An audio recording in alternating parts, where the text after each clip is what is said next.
Hello students, welcome back to my channel smart study. Students, आज हम directorate of education की तरफ से दी जाने वाली वर्कशीट नंबर 37 करेंगे, जो कि क्लास 6 की है और सब्जेक्ट है साइंस। ये वर्कशीट 26 फरवरी 2021 की है। तो आइए शुरू करते हैं आज की वर्कशीट शुरू करने से पहले प्लीज़ मेरे चैनल को सब्सक्राइब कर दीजिए। तो आइए देखते हैं आज की worksheet, light, shadow and reflection.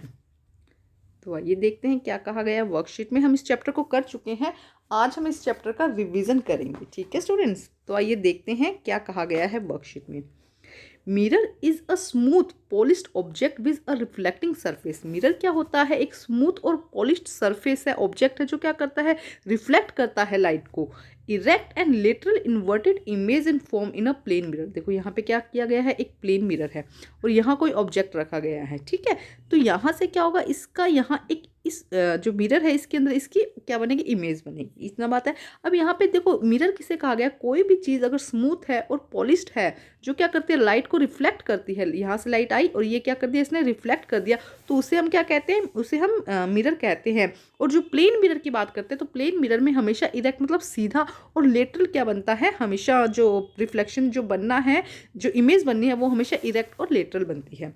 The size of the image form in the plane mirror in the same of the that of the object. जितना ऑब्जेक्ट का साइज होगा उतना ही प्लेन मिरर के अंदर जो इमेज बनेगी उसका साइज होगा।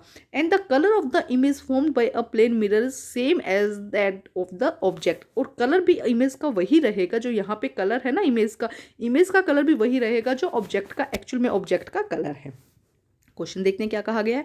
Question number 1, name the place where you have seen mirror and write their uses. आप कहाँ कहाँ पर मिरर देखते हैं और उनके यूजेस क्या है, आप ये बताइए बेटा। तो देखिए, ये चैप्टर हम बहुत अच्छे से कर चुके हैं, वहाँ पे हम जो इमेज और जो मिरर है ये सब अच्छे से समझ चुके हैं। अब हम रिवीजन कर रहे हैं। तो आइए करते हैं क्वेश्चन नंबर 1। तो आइए करते हैं आंसर। देखिए first answer, mirror are use in home. कहाँ? घरों में यूज होता है ना। Mirror are use in home to see our self. हम अपने आप को देखने के लिए मिरर का यूज करते हैं। Mirror are use in the vehicles. Vehicle में मिरर का यूज किया जाता है to see the rear vehicle. जो पीछे गाड़ियां आ रही होती है, पीछे व्हीकल्स है, उनको देखने के लिए भी हम क्या करते हैं, हम मिरर का यूज करते हैं। तो कोई भी यूजेज आप यहाँ पे लिख सकते हैं बेटा, कोई भी 2 या 3 यूजेज जैसे आपको ठीक लगता है। ठीक है, अब हम करते हैं क्वेश्चन नंबर 2। आगे देखते हैं क्या कहा गया वर्कशीट में। Reflection, when a ray of light fall on a shiny smooth surface, the whole of the light is sent back in the direction from where it's come. This process is called reflection. देखो, हम अच्छे से समझा था हमने पहले भी। जैसे कि यहाँ पे क्या रखा है, एक हम यहाँ पे कहेंगे, यहाँ पे एक शाइनी और स्मूथ सरफेस है। यहाँ पे क्या है, एक शाइनी और स्मूथ सरफेस है। अब लाइट यहाँ से आई, ठीक है, लाइट यहाँ से आई। अब लाइट क्या करेगी, इस जो शाइनी और स्मूथ सरफेस है इससे टकरा कर क्या हो जाएगी, वापस चली जाएगी। ज़्यादा से ज़्यादा जो लाइट है वो टकरा कर क्या हो जाएगी, वापस चली जाएगी। तो इस प्रोसेस को हम क्या कहते हैं, जिस डायरेक्शन से आई थी उसी डायरेक्शन में वापस चलेगी, इसे हम क्या कहते हैं, रिफ्लेक्शन। एक बार फिर रीड करते हैं। When a ray of light fall on a shiny smooth surface, the whole of the light sent back in the direction from where it come. जहां से आई थी वापस उसी डायरेक्शन में चली जाती है। This process is called reflection. Question देखते हैं। Why do we need a shiny surface for reflection? Why do we need a shiny surface for reflection? के लिए हमें शाइनी सरफेस क्यों चाहिए? क्योंकि जितना ज़्यादा देखो जो सरफेस है वो स्मूथ होगी, शाइनी होगी, उतना ही ज़्यादा क्या होगा, रिफ्लेक्शन हो जाएगा। उतना ही ज़्यादा रिफ्लेक्शन होगा तो क्या होगा, जो पिक्चर बनेगी या जो इमेज बनेगी वो उतनी ही क्लियर बनेगी। तो आइए करते हैं इसका आंसर हम। तो आइए देखते हैं answer. Answer number 2, we need a shiny surface for reflection because the shiny surface on the plane mirror give us the maximum reflection. जो शाइनिंग सरफेस होता है प्लेन मिरर का, ये शाइनिंग सरफेस यहाँ से सीधे लिख दीजिए। The shining surface give us, surface जो यहाँ से ये मत कीजिएगा, the shining surface give us the maximum reflection of light. This help in forming a bright image. जो क्या देता है, एक बहुत अच्छी पिक्चर या अच्छी इमेज देता है।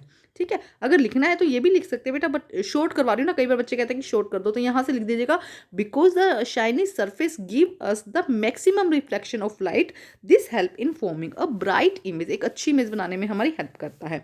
अब हम करते हैं क्वेश्चन नंबर 3। तो आइए देखते हैं क्या कहा गया है आगे। Riddle, I can only live where there is light. भाई मैं वहीं रह सकती हूँ जहाँ पर लाइट है। But I die as soon as light fall on me. लेकिन जैसे ही मुझ पर लाइट गिरती है I die.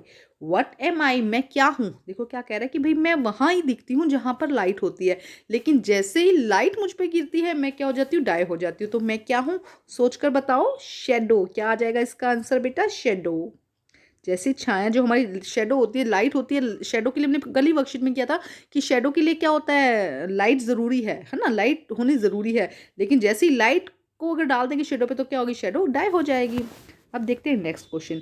Choose the correct option, answer the following below the options. Okay, light travelling, light कैसे ट्रेवल करती है बेटा, इस तरह से मूव करती है या इस तरह से मूव करती है। लाइट हमेशा स्ट्रेट लाइन में मूव करती है। ठीक है, फर्स्ट का हो जाएगा बी। सेकंड देखिए, bouncing back of light from shining surface, ये एक शाइनिंग सरफेस है, यहाँ से क्या हो रही है, लाइट आई और बाउंस बैक कर रही है, इसे हम क्या कहते हैं, इसे हम रिफ्लेक्शन कहते हैं। इसे क्या कहा जाता है, रिफ्लेक्शन। तो बेटा आज की वर्कशीट कंप्लीट होती है, वर्कशीट कंप्लीट करके अपने टीचर से चेक करवाइए और प्लीज़ मेरे चैनल को लाइक कीजिए, सब्सक्राइब कीजिए और शेयर कीजिए। Thank you students.